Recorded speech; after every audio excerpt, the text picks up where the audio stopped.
वरिष्ठ नेता बहन स्मृति ईरानी जी केंद्र में पूर्व मंत्री रही हैं। मैं शाहबाद की धरा में अपनी छोटी बहन का बहुत बहुत धन्यवाद और स्वागत करता हूं। बीबी करतार कौर, ये सभी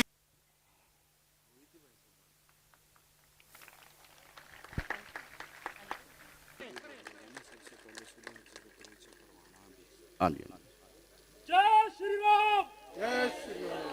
भारतीय जनता पार्टी जिंदाबाद, जिंदाबाद, जिंदाबाद।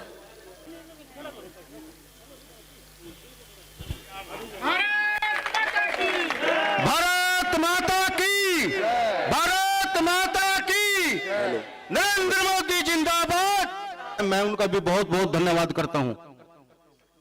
अभी स्वागत करें राहुल राणा जी, आप भी चलिए ना, आप भी बीच में प्लीज। शाहबाद विधानसभा का जो चुनाव है वो किस प्रकार से लड़ना है, कैसे लड़ना है, हमारी बहन जी हमारा मार्गदर्शन करेंगी। और शाहबाद को नशा मुक्त करना है, शाहबाद को पर्यावरण युक्त करना है, शाहबाद के युवाओं को रोजगार युक्त करना है और शाहबाद क्षेत्र की हर समस्या का समाधान करने के लिए आपका बेटा आपके बीच में पहले भी था, आगे भी रहेगा।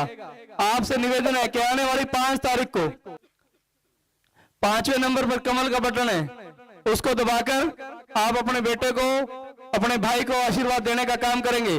और हरियाणा में 8 तारीख को कमल खिलेंगे। हरियाणा में भारतीय जनता पार्टी की सरकार बनेगी, दूसरी बार नायब सैनी जी मुख्यमंत्री बनेंगे।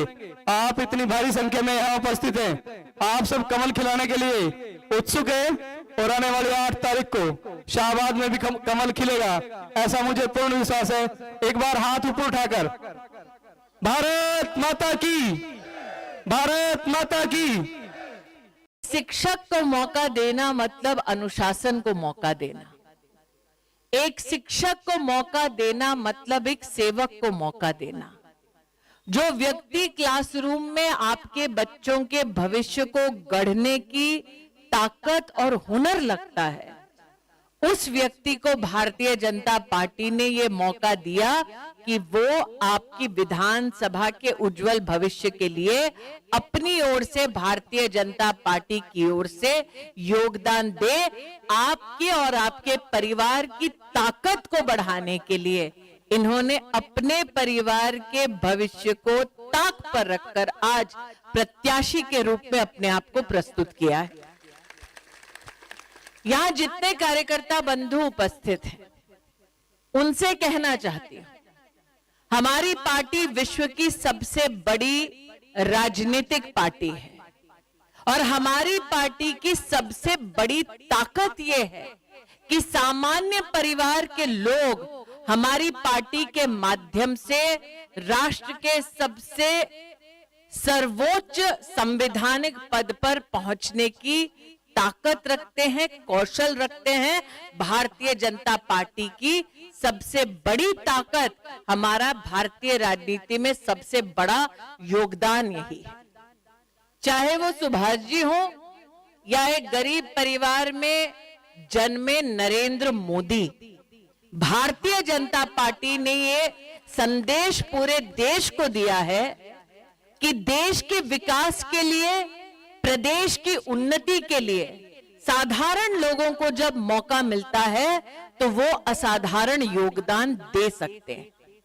इसलिए आज एक एक कार्यकर्ता से मैं आह्वान करती हूं कि ये चुनाव मात्र सुभाष जी नहीं लड़ रहे, एक एक कार्यकर्ता लड़ रहा है ताकि भारतीय जनता पार्टी का जीत का परचम हम लहरा सके।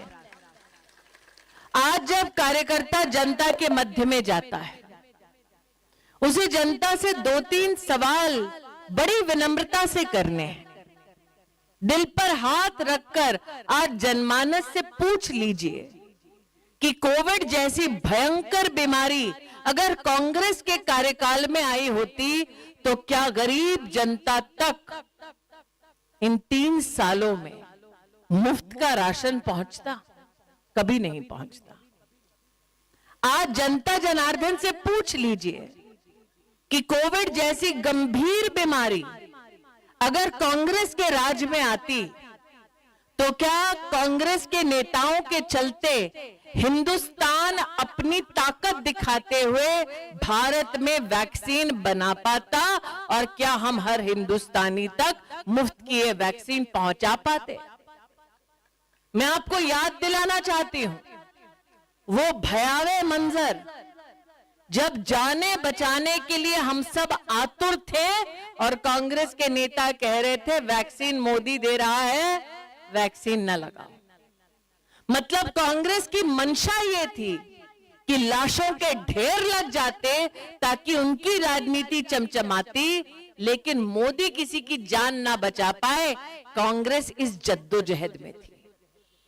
इसलिए आज अगर आप सुभाष जी ये कहते हैं कि किसी ऐसे व्यक्ति को कांग्रेस ने टिकट दी है जो नशे के चपेट में किसी को लेना चाह रहा है, तो मैं इस बात से आश्चर्यचकित नहीं हूं, हैरान नहीं हूं। जो कांग्रेस पार्टी अपनी राजनीति के लिए कोविड में साधारण जनता को मौत के घाट उतारने पर आतुर थी, वो अब जान क्यों बचाएगी? इसलिए आपके ऊपर, हमारे ऊपर यह जिम्मेदारी है कि हम जनता जनार्दन के पास बड़ी विनम्रता के साथ जाएं, हाथ जोड़कर कहें कि ये वोट सिर्फ सुभाष जी के लिए नहीं, आपके अपनों के भविष्य को सुरक्षित रखने का ये वोट है।